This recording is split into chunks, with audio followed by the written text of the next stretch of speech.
guys, welcome to another episode of the Oops Podcast.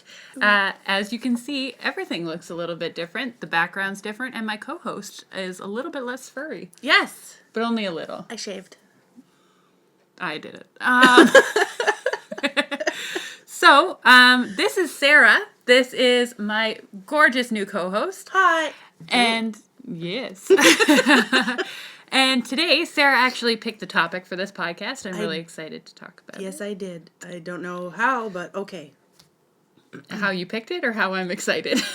Yes. Pants excited. Well, why don't you tell our audience of 4 people what your topic is, and we'll get into discussing it because we've got some stuff to talk about. Yeah, we do. I came up with the topic because I was just thinking about cosplayers and all the cosplayers I have met, and I myself am getting into cosplay more and more. Excited. And I love it. I need more costumes. Help me. But I was talking to a lot of cosplayers and realizing that a lot of them also suffered from anxiety just like me, and I thought, boy, a lot of us who dress up really have anxiety, and I wonder if there's some sort of, I don't want to say connection, but, you know, does it help with the anxiety to dress up and be somebody you're not? Mm-hmm. Well, I found a couple things help with anxiety because I suffer from it much like, a lot of this, world does. Yeah. This actually helps a lot with anxiety. I know it's weird because we're just talking to a camera, but eventually somebody's going to watch this. Yes, and criticize. And that's what makes me anxious. Mm-hmm. Well, don't be anxious because we've got a lovely group of people that watch us. All 4 of you. All 4 of you. One of them is me. And one of them will be me. But this is something that I really, really enjoy doing. It's weird because we've actually got like a live audience right now, so that's what's making me a little nervous. But there are Would background laugh if they tracks. Were dead? That can be arranged. So this helps. I find that when I am a different character and I'm not myself, that always helps as well. Right. I did, I guess it wasn't this pack. Was it this pack weekend? What week is it? What year is it? Where am I? It's not 92. Okay. As long as it's not 91, I wouldn't know what it was. Well, true. Well, he's not even listening. Nope. Yeah. Well, I'm listening. Oh, you're listening? Okay. Sure. Well, that was Jay Stu in the background, for those of you who don't know. We Got the Geek. Yay. Huge shout out. Go check them out. Go. But, yeah, I was at March Toronto Comic-Con, so that's put on by Fan Expo. Yes. And I was a guest there, and we had panels that we had to run as part of our guesting duties. I'm really sorry. I didn't get a chance to sit in on any of your panels. That might be for the best, because I really don't know what I'm doing. But I did a Geek Girls panel, so we talked about Geek Girls and, kind of what Geek Girls are and how we came about and all that fun stuff. We had a couple weird questions. Somebody asked about our skincare routine. I think it was more of a joke, but we told them. Yep. But I also ran a cosplaying for beginners panel. Cool. And a Disney panel as well, which went to a different turn than I thought it was going to go. I thought it was going to be kind of, I'm a Disney character, learn how to be like me. Right. But instead it was like the history of Disney, but that was still kind of cool. Oh, that is cool. But, no, I find that, because I have stage fright. For me, standing up in front of people and talking is a little terrifying. Yes. And I was dressed up on the Saturday that we did the panel, and I was fine. I kind of hid behind a podium because we were talking about us as people, not us as characters. Right. And then on Sunday, when we did the Disney panel, I turned to Sabrina and I went, I'm Tinkerbell. I'm not Kiara. I'm not player 2. I'm Tinkerbell. Because there were kids there, so. Right. And every single question she had to ask me, or every statement I made, was as Tinkerbell. Oh, wow. There was a Peter Pan that walked in, and I went, thanks for leaving me, Peter. It's for Wendy. You left me for Wendy, didn't you, Peter? I love it. You're not getting any dust from me, Peter. Ever again. Ever again. Ever. So yeah, that's my thing. But yeah, I mean, I'm sure it's different for you. Yeah, you know what? For me, when I just started cosplaying as X-23, and for me, it helped my anxiety because she's badass and she's tough and she's strong and confident, I find. Yeah. So it helped to put myself into that character's mindset rather than my own mind. And also, now that I've started photography, it's helping me push through the anxiety by approaching people and handing out cards and doing all that stuff. And it's funny because I think everybody that I've met, like a good chunk of the cosplayers and a good chunk of this community, the ones who do suffer from anxiety all have different ways of coping, but they all cosplay.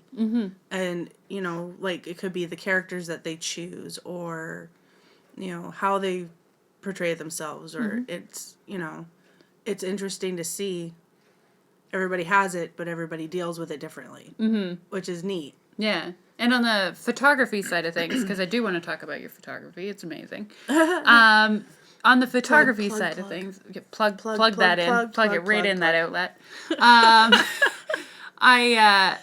Do you find that photographing people with anxiety is kind of like, you can see them being anxious about making sure that everything's right, everything looks right, or do you find it's more you that's thinking, oh, I hope this looks right, I hope this looks right, kind of thing? For me as the photographer, yeah, I want to make sure that things are going to look right and things are done. It's funny, I wouldn't call myself a perfectionist, but because of the anxiety, I overthink. And it's like, oh, that has to be done that way, and how am I going to, and then, oh, that setting has to be done a certain way. And then I worry, oh, what if nobody likes my photos? You know, it's like, oh, they suck. And everybody's like, I love them. I'm like, you are lying through your teeth. I don't like you people anymore. You know, it's a confidence thing. You know, I take the picture and everybody's like, that's great. I'm like, are we looking at the same picture? Because I don't see what you see. You know, and I'm proud of my work, but at the same time, I'm my biggest critic. I'm my own worst enemy when it comes to my own work. Even making costumes and cosplaying, I'm my own worst critic. Yeah. You know, and that's that little voice in your head that it's like, oh, really? Why did you go with that? Really? Oh, yep. I lived through that a couple times. Oh, yeah. Well, especially in the cosplay community, because a lot of girls that cosplay get a lot of hate for a bunch of different reasons. Yes. So you can either get hate on for showing too much skin, showing Or not enough skin, or being not like that. Like my favorite Disney movie, I shouldn't say favorite. One of my favorite Disney movies is Pocahontas. Okay? I've not ever seen that movie. I'm sorry. I'm not Get your out of my co-host anymore. podcast. Okay. Well, So, my first and last show ever. well, okay, so my Bye. favorite... You are never leaving. You are never allowed to leave. You live in my people cage now. Yeah. So Pocahontas it's one of my favorite Disney movies, and I've wanted to cosplay as Pocahontas for so long. Right. But I am not a Native American. And people that I've told this, tell me that I'm not allowed to because I'm not Native American. And that I'm not allowed to because that's, you know, whitewashing a character that is one of the very few characters that is not white in the Disney universe. But, okay. Yes and no. As much as I want to agree with all of that, you know, oh, whitewashing, this and that, but I see so many people of other races cosplay as white characters. And for me, my whole way of thinking is cosplay should be, for the most part, I mean, you know, barring some like really out there whatever, it should be carte blanche. Oh, there's that white part again. But no, you cosplay a character because you admire them, you like them, you see similarities in their personality and yours. You know, you would, for whatever reason that you want to cosplay. And I don't think color of skin should deter you. this is like a huge, massive topic that we could probably get into. Oh, like, yeah. all cosplay, all the different things that go on with cosplay, but not to get you off track of the current topic that we're Right. on. But I know, yeah. I had to mention it because there was at one point that I was putting out on my Facebook page, I was putting out all of these costumes, like upcoming costumes or cosplays I want to do. Yeah. And I popped that one up there. And I was just getting so much hate on it. Like, you can't do this, you can't do this, Yeah. blah, blah, blah, blah, blah. And it actually deterred me from cosplaying for a while because I went, well, I can't do anything right. If I do one thing right, then I'm doing something else wrong. Yeah. So, I mean, like, my Tinkerbell costume, I have to wear a corset in order for my wings to stay in because they just go in the back. Yeah. But then other people have said, oh, well, you're just hiking your boobs up to hike your boobs up. I'm like, no, trust me. If I could just let them hang down to the floor if I could, but you know, they don't do that. But I also need something to support my wings. Like I can't just my wings will fall over to the side if they're not. And it's not comfortable. I don't like doing it. I showed you the bites I've got on either side of my stomach. Like it's not a comfortable thing. I don't ever want to do it again, but I do because you like the cosplay. Yeah. So, I mean, you're going to get hate from so many people, but then you're also getting hate from yourself because then you're second-guessing all of your decisions. Exactly. And then your anxiety just spikes and goes through the roof, and pretty soon you just quit everything. Mm-hmm. And then, you know, the costumes get put away, and you don't go to the cons anymore. And before you know it, you've let your anxiety win, and you've let the comments from people who you really don't even know win. Mm-hmm. And the two of them tie together, and like I said, before you know it, you kind of walk away from the whole thing. Mm-hmm. And that's not fair.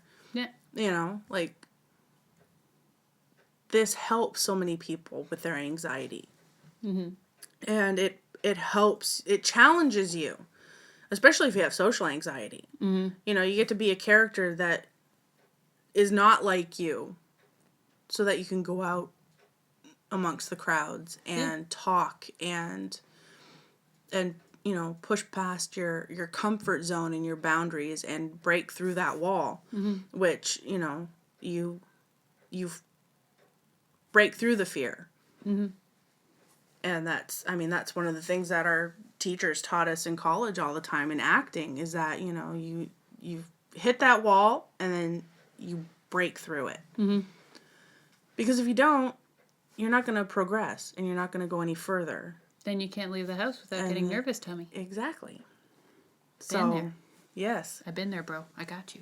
Yeah. Well, I don't want to, you know, keep this going on a very sour note. Not that this is a sour topic, but it is. We're getting sad. I don't wanna. No, I don't wanna. I do you have any tips for somebody suffering with anxiety that's maybe thinking about doing cosplay for the first time? Do something fun.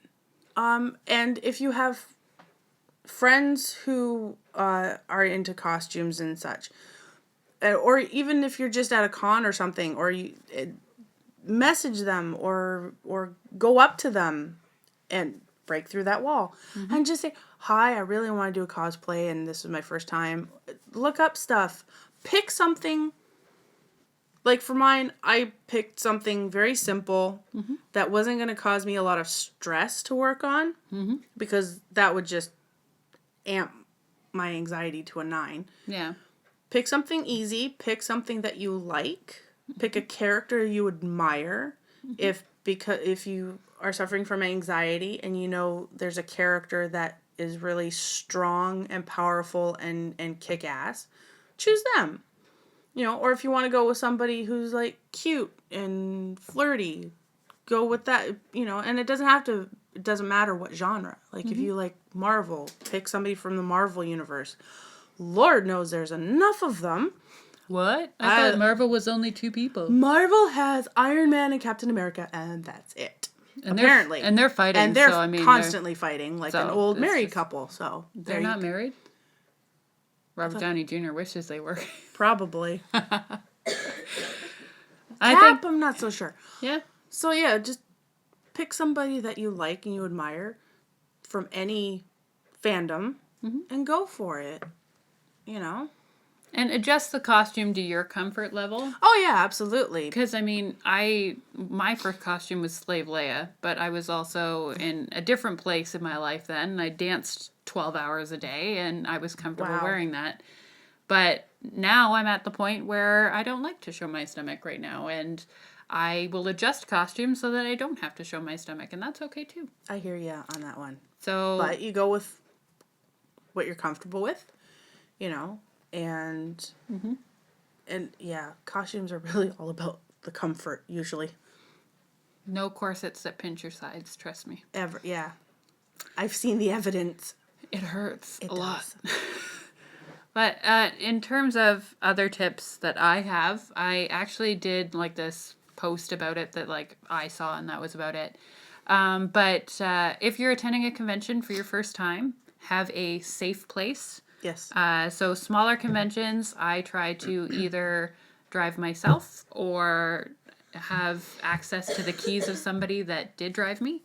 So I say I were to drive with you, I would say, hey, Sarah, if I have a panic attack, can I come grab your keys and sit in your car? And you'd say, no, get over it. Suck it up, princess. But I try to find a safe place. There was a fan expo that I went to where I was on my own for the day. Yep. And I didn't really have anybody to go around with me, and I was in a corset. I was dressed as Tinkerbell, and I was forced to go in I'm sure you've seen or been to, I don't know if you've been to Fan Expo yet, but No, not yet. The huge lineups that go up the escalators. Oh, okay. You saw March Comic-Con. It's like 10 Yes. times worse than that. Oh, wow.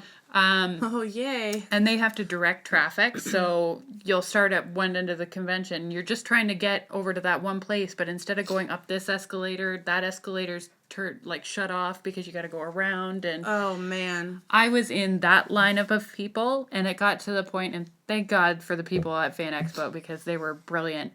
But security actually saw that I started freaking out. Oh, and because I had my wings in like this, and I was like,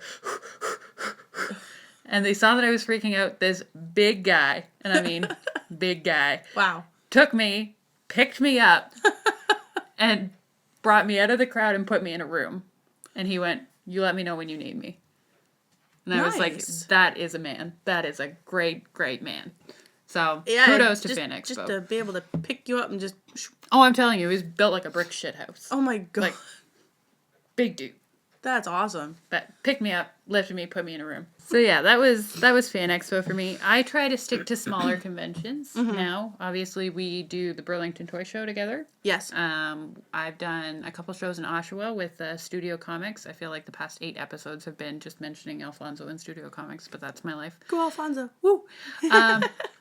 And just the smaller ones, not only do you get to talk to more people, you get to really interact like one-on-one with people, but you also don't have to worry about giant crowds pushing you around like a pinball machine. See, I like that. Because even with going to Toronto Comic-Con, I found after a certain amount of time went by, I was just having enough. Yeah. And I just had to go somewhere quiet because it was just, the crowds were too much sometimes.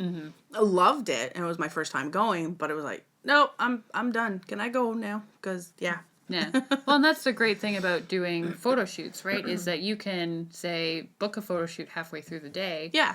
Do half a day, do a photo shoot for an hour, and then do the rest of your day and have that hour of doing something that you enjoy. Exactly. Because that's a big thing, too, is if it's something that you enjoy, it's not going to be stressful. Right. And it's going to be easy to do. Because I've done costumes for other people where I have been stressed out beyond belief. And that's one of the big areas where my anxiety kicks in, and I actually don't do costumes for other people, like including Rob's son. Oh, wow. Because I've had an event where somebody has gotten their costume, and as soon as I said, hey, would you maybe consider giving me a couple bucks for it? Because I did it for you. Yeah. And they went, no, it's not even that good. So, yes, I can see you smirking. I brought that up. But yeah, no, like that kind of thing has kind of pushed me away out of doing things. I took a year off of costuming. Like, that's why I was wearing Tinkerbell to everything. Yeah. I just refused to make anything new because I had had enough. Everything to me right now, and again, this is a topic for another day. Cosplay to me is turning into like a porn industry. Yeah. And it's the more skin you show, the more popular you are. Yeah. And the more popular you are, the more money you get. And then people will either, stray away from that to do other things, which I've seen, or they'll have already done other things and then get into cosplay because then it pushes them further. Yeah. And meanwhile, I'm sitting over here like, can I wear a turtleneck under that dress? Because that would make me more comfortable. Yeah. But other people are like, hey, look, nip slip. Ew. Yeah. Look, you can see all of my butt cheeks. Yay. Yay, that's attractive. Sure, yeah, okay. Yeah. Yeah. But that's my opinion. But No, and that's, yeah, I know, and like you said, this will be a discussion for another podcast. But yeah. But let's discuss it now. Right now. Notice I did not hit the table. I did. I know. It was all her. All her. And now Pee Wee Herman is coming in. It's my new cosplay. I'm going to be Eeyore's butt and Pee Wee Herman. At the same time? At the same time. Nice. I gotta see this. And take pictures of it, because nobody will believe me. Oh, I'm getting professional photos done from you. Woohoo! Yes, I'm not just a podcast co-host anymore. You're now. Photographer. I am a photographer. Yeah. And a good one. Sure.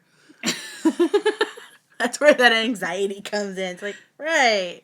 Okay. Oh yeah. I'm a fairly decent photographer, yeah. Not to toot my own horn or anything, but toot it away. Toot toot. The horn. No. Oh. Not the... Gotcha. Horn. Right. No toots over here. Diane is choking on her chocolate. Oops. Oops. We've killed our laugh track. Oops. Ooh. Oh, hey, I see what I did there, finally. It took a minute, but I got it. I'm good. Oops, we did a podcast. Oops. Oops. Yeah, I think now is a good time and I need to plug the crap out of you, darling, because you're going to be seen around here quite a bit. And so it'd be a good idea for them to be able to find you. Oh, so on Facebook. Mm-hmm. Or just, your address, what window's yours, do you have a bush that provides ample coverage, There's a ladder people could borrow because I'm on the second floor. Yeah. Now I know. Do that. Now I know. You'll never find where I live. Mwahaha. Facebook, you can find me at Sarah Tellier on Facebook. Sarah J Photography on Facebook. I think there's a link to my photography page from my personal Facebook page. And then on Twitter, I'm Celtic Witch 73. Ooh. I remembered my Twitter handle. Yay. I'm not as old as I thought I was. Okay. You do the Twitters? I tweet. I'm 23 and I don't even know how to use Twitter. I finally realized how Twitter works. I just figured out Instagram. Instagram, I get Instagram. Snapchat, I don't understand Snapchat. That's where you send everybody your dick pictures. I don't have a dick. That's my problem. This got weird. A little bit. I was under the impression that you had a penis. Yeah, sorry about that. Diana's laughing. She should not be laughing. She's too young Earmuffs. to be laughing.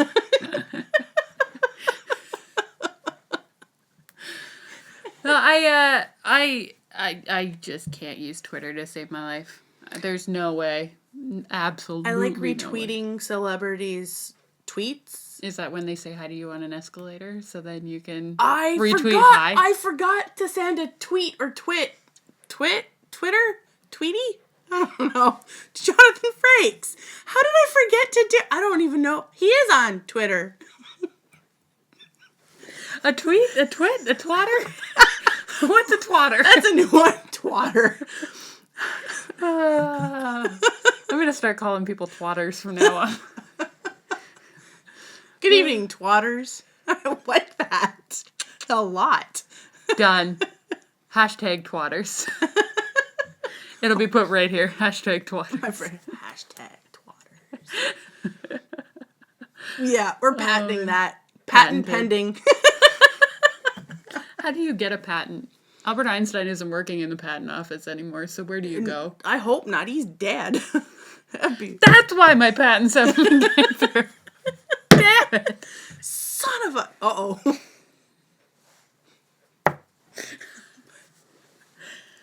My face hurts so much just filming this I know. podcast. Honestly, filming with Steve, I thought filming with Steve and Balmer were bad. Urban Dictionary, a twatter. You can lead a horse to twatter, but you can't make him ignore the stink. Oh. Slang term for vaginal juices. Ew. Well. Oh, you can buy the mug. Okay, it's Rob's, so let's buy the mug. Oh, well, that ruined that. Also, little vomit. Just sitting right here. I feel a little bit of a burn right now. Oh, look, you got a 360 view. Oh, twatter. Slang term for vaginal juice. Okay. Do you really want to see that while you're drinking your coffee first thing in the morning, Well, though? Like, you might as well just be drinking twatter.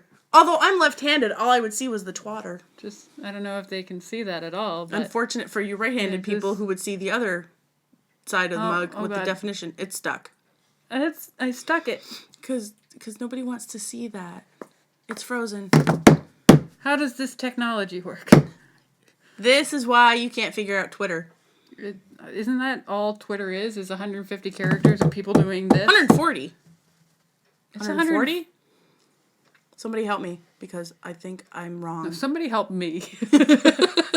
I think we're both beyond help. I think I require the most help. How do I twit? Tweet? Tweet, twat. Twitter? Twatter? Oh, yeah. Tweety? Tweeter? Let's just come up with different words for Twitter. Twitter? I'm done. Well, you heard it here. That's the end of the podcast. Thank you to Sarah J. of Sarah J. Photography. You're quite welcome. I hope I'm welcome back for more podcasts. Well, we've got to come up with more words that then we find out are disgusting. Yes. Yes. Thank you, Urban Dictionary. I think that's going to be just a segment. That's going to just be one topic. Urban Dictionary words. You would be surprised at the stuff you find. Probably not. No, you would not. No, you would not. There's no surprise here on this face at all. It's kind of gross. It is. But funny. Yeah. See, somebody else is dying over here. Just this. All right. Well, thank you so much for joining me, you lovely, lovely lady. Thank you very much. Are we hugging? I don't know. Let's hug it. Okay, hug it. Bring it in. Was that your raptor? I don't know. You would know. Oh, wait a minute. Oh, I hit my head. Well, that's filming a podcast. That is filming a podcast. That's all it is. It was fun. I actually hit my head. Oh, no. I slammed it down on the desk, and I don't have any depth perception because I'm not wearing my glasses. Whack! Ooh. I'm going to go in tomorrow to work with a giant goose egg, and they're going to be like, what happened to you? And be like, I don't know, I need a week off. No, they look at the bum and go, I'm turning into a unicorn. That's my horn growing. I have different horns. They grow out here and here.